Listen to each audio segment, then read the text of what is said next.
A group of cats opened a ramen shop. To keep fur from getting into the noodles, they decided to hire a human. The job interview was simple. All the applicants had to do was say whether they liked cats. Zhu Zi came in for the interview and said she actually preferred dogs. To her surprise, the boss hired her on the spot. She thought her job would be helping out around the shop, but it turned out all she had to do was brush the cat's fur. It seemed the cats could groom each other, but they could never do it quite right. That's why they decided to hire a human for the job. And the reason they didn't hire someone who loved cats? They didn't want anything to get in the way of the work. Just then, a customer complained that there was cat hair in his bowl, but his ramen was already finished. It was clearly a scam. The man got cocky and threatened to call someone. That's when the shop's bodyguard appeared.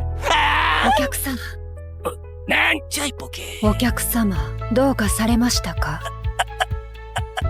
The frightened man ran off in a panic, but the tiger turned around and gently apologized to every customer. Then he headed back to the kitchen. What no one expected was that his fierce attitude had just been an act. The next moment, the tiger burst into tears. Seeing this, his co-worker tried to comfort him and suggested letting Zhu Zi brush his fur. The tiger suddenly became very shy. Zhu Zi kept brushing him until the lunch break. That's when the shop owner introduced the staff. Sabu, the black cat, was in charge of preparing toppings. Xiaohua, the white cat, handled customer service. Buting, the gray cat, worked the register. And in the kitchen, there was Krishna, who was mainly responsible for making noodles. The next day, Zhu Zi's work officially began. From 9 to 11 in the morning, she was in charge of brushing all the staff's fur. Different cats required different brushes. Besides that, she also had to clean the break room. From 2 to 5 in the afternoon was break time. The shop provided employee meals. What surprised Zhu Zi was that working here actually came with an employment contract. At that moment, she burst into tears. Her previous company had been terrible. They even made things difficult for her when she quit. Seeing this, Sabu quickly came over to comfort her. Just then, the shop owner finished preparing her employee meal. Zhu Zi suddenly felt incredibly happy.